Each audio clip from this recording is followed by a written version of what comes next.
Pimp C was never about compromising his legacy, and Bun B just revealed why he flat out refused to do business with Jay-Z even after going platinum.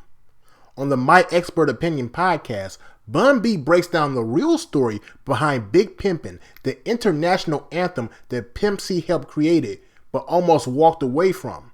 He explains how Pimp C never even got on the plane for the Trinidad video shoot because flying internationally stressed him out and he had other priorities in Miami. Yet when he showed up later, he made a statement nobody could ignore.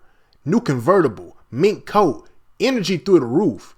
Everybody saw it, including Jay-Z, and they knew Pimp C wasn't playing. Bun B also dives deep into how Pimp C's mindset wasn't about money or collabs. He wasn't just going to take a Jay-Z verse or compromise his style to chase a fan base. Pimp C wanted authenticity. He wanted his music and his image to stay pure, even if it meant saying no to massive opportunities.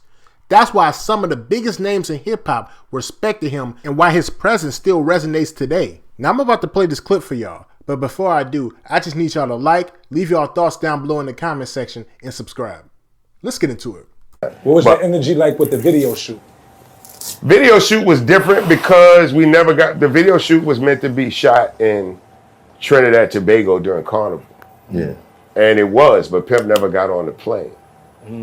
Shout out to all the Trinis. He didn't get on the plane. Well, one, he was scared to fly. Flying internationally was a big problem for him. But he also had another situation at the time in Miami. He was preoccupied with some friends in Miami, friends that were actually expected to be at the video as well. So it's like, well, where's Pimp C and where's Gloria Velez? Yeah, where are these people at? You know, they don't know where Pimp is and they don't know where she is and they don't know that they're together. So they never got on the plane. So the majority of Big Pimping is in Trinidad and Tobago. It doesn't come to Miami literally in the video until Pimp gets incorporated into the video. Right. That's all pickup shots that we had to do. And so, and then here's the other thing, right? So I'm a very lo-fi guy, right? I wore a bunch of jewelry for a very minimum time. I was a solo artist. I needed to be looking a certain way. So I've never really been that kind of dude. You know what I'm saying? I didn't show up with a bunch of designer shit. I'm like, where's the free Rockaware shit? I'm wearing that shit. Give me the free shit. They're like, you passed on it before, nah. Yeah, exactly. And Pimp shows up in a new convertible 600, right? That nobody has yet. He's one of the first people to have it. He pulls up with Gloria, you know, and they're looking at him, and they're looking at me, and they're looking at him. And Pimp's like, Bun B don't spend his money on this dumb shit. You know what I'm saying? So because the whole time I'm assuming they think I'm broke, right? I'm assuming they're thinking I'm whatever it is, and then they see Pimp pull up, like Pimp got cars and he pulling the mink coat out the back and he hopping out with her. And they're like, where's your shit? Like, where's your shit? Where's your shit if you niggas got money? And Pimp could see it in their face. Hey, that nigga don't do that shit with his money. He don't fuck off like that. Yeah. That's my thing. Right. And then they came out the dressing room in the mink coats on the beach in the car, and Hov was like, your brother's a star. And every time he'd ever see Pimp, we were ever together, and he would see Pimp was doing something so crazy and so audacious, and everybody was loving it, and then Hov would just be like, this nigga's a star. Like, this nigga's really, really a star. Right. It was evident. You couldn't dim it. You know what I'm saying? Yeah. You couldn't dim it. He's not even here anymore. And I would argue Pimp C's presence and his memory and his impact resonates deeper today than it ever has. There's very few artists right now that want to look a certain way that can do that without incorporating something that Pimp C did before. It's ironic that song ended up, as much as he kind of pushed against it, the video and the song ended up being like an anthem for him worldwide because it's saying his name in the hook. Like, it's like the international pimping anthem. But, UGK was Pimp's baby, and he had put his heart and soul into it. And he didn't want to do all of that to get to this point and do one song with somebody and have his legacy perverted. That was the way he looked at it. I would rather not do this record if doing this record means that I have to compromise some part of myself to fuck with people that like this record. You know what I'm saying? Like, in order to increase my fan base, do I have to make more shit like this? Because I don't make shit like this. Right. And I don't want to make shit like this. Funny story, man. When we got ready to do the next album, the label, Jive, was like, let's do a Big Pimping 2. Right? Let's buy a Jay-Z. Of course they did. Right? Let's buy a Jay-Z verse. Let's buy a beat from Timbaland. Let's get a video from Hype, and let's do it again, boys. You know? And I was like, if I don't do a song with Jay-Z and Timbaland, do I still get a Hype Williams video? He was like, well, why? And it was never no. It was like, why wouldn't you want that? Why wouldn't you want to do another big record? What, besides being 2.5 million in the hole from the first song we record? God damn. I mean, 2.5 million. well, they're going to buy a verse from Jay-Z. Yeah. They're going to buy a beat from Timbaland. And they're going to buy a video So this from Hype wasn't like Williams. swap, What do you nothing? mean? It wasn't like, you know, our rappers swap it out. Yo, I'll do a verse on your project. You do a verse on my project. I got paid to be on Big Pimping. We didn't have that relationship. And to be honest, I don't think Pimp would have accepted a Jay-Z verse to be of equal value to him.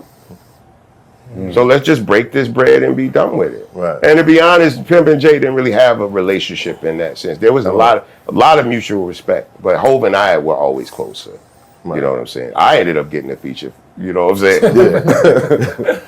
But no, it was really just about, like, we worked very hard to get where we are. We're successful now for being purely who we have always said we were. Riding Dirty, most critically acclaimed album we ever released. Gold album, not one music video. You know what I'm saying? And to get to that point and to possibly, in his mind, throw it all away, because this dude want to pay you some money to do a verse on a beat that you would never rap to. You know what I'm saying? It just seemed like a lot. And it took a lot to kind of bring him back around to the idea of being a part of it, to the point where I just was like reverse psychology. Like, fuck it, don't do it then. Fuck it. Like, don't even worry about it. Fuck it. We ain't gonna do it. I'm just telling me we ain't gonna do it. You don't want to do it. Fuck it. You know what I'm saying? All right, Pee Wee. Fuck it. I'm gonna do it, man. That was my nickname with Pimp. Oh, wow. Was Pee Wee. There was only two people in the world that called me Pee Wee. It's Pimp and my other homie Wee. Those are the only people that in the world that call me Pee Wee. Bun, was there ever a point where you and Pimp were just in a room, just y'all two, and he looked at you like, yeah, I'm happy we did it? Every time. Yeah. That's one thing. There was full deferment, right? Pimp would produce the beat. We decide on what it was going to be. He write him, I write me. No, I mean the Big Pimpin'. Was there a point where he's like, all right, yeah, I'm happy we did that song specifically?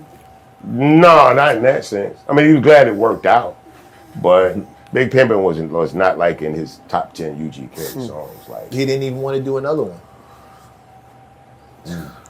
no, I didn't. It never even got to, I'll be honest, that conversation never even got to Pimp. Oh, damn. I rejected it on the notion, on the principle of the idea that the only reason you would be willing to make that type of financial investment in me would be if I brought these people along. I helped make that record what it is too. You know what I'm saying? So I ain't just show up like a car and park. Nigga, I'm active in this. You know what I'm saying? I spit a pretty nice verse on that song. I feel like nigga, it's still, Oh, yeah. you know what I'm saying? I feel like coming straight about the black bar. You know, I love a stain. I love a stain. So Step back, keep my scenario. My bad, that's my scenario. But it was really like it was the best of everything that hip hop represented. Yo, for us in New York, let me just speak for everybody in New York. We loved that record. Word. To this day. There's nothing New York about it.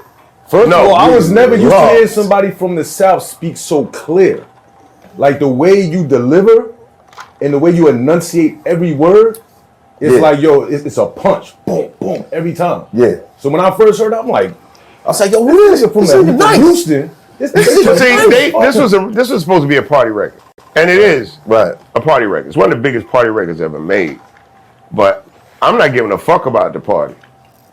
I don't give a fuck about it. And that's what we love. I'm finna rap against Jay. These motherfuckers know we can't roll. I came to rap. We're gonna pull it out over a little You know what I'm shit. saying? I'm coming. I'm aggressive. It won't be a little hit. I'm aggressive, and I don't know. I don't think he expected. He knew I was nice, but I don't think he expected me to come with that. This was supposed to be just about girls and that type of shit. Right. And it is, in essence, that is That's what it still it. is. And it was a long But version I'm and gonna a talk short about this version shit a of it, too. little bit different Right, yeah. than the average girl strip club shake your ass type of record. I'm on a record with Jay-Z. People that hold rap at a high quality are going to hear this record. Right. This how they need to hear me rapping with Jay-Z. Now, if he do something different, that's on him. Right. He got a million examples of how nice he is to the people that listen to But him. he's still- I need the people that listen to him to know I'm nice. He still felt compelled to add a fourth verse. That's not what So that it's is. not a what short happened. version That's, and a long that's version. not of what the that record. is. That's What was it? publishing. That's publishing. That's ownership. We owned more of the record because I did the hook and we had 2 verses. Him adding the other verse evens it out. Holy shit. Wow. Go read the book, you illiterate son of a bitch. Pimp C was a legend who understood the value of staying true to himself, and that lesson still matters today. Listening to Bun B break down why Pimp C refused to compromise for Jay-Z shows that real artistry isn't about chasing money or clout. It's about creating something that lasts, something that defines you. And honestly, that's the reason why UGK's music still hits so hard decades later. Their influence on hip-hop's culture, the South, and the way artists think about ownership and authenticity is massive. What I love about this story is that it reminds us you don't have to follow the playbook to succeed. Pimp C didn't do what everybody expected, and that decision made him iconic. It wasn't about ego, it was about protecting his art, his image, and his legacy. And that's something every artist or anybody chasing success can learn from. Sometimes saying no is the move that makes your work timeless. So let me ask y'all this. How would you handle an opportunity if taking it meant compromising your values or your vision? And who in today's hip-hop scene do you think carries that same Pimp C energy and commitment to the authenticity? Let me know y'all thoughts down below in the comment section. And make sure you like and subscribe. Peace.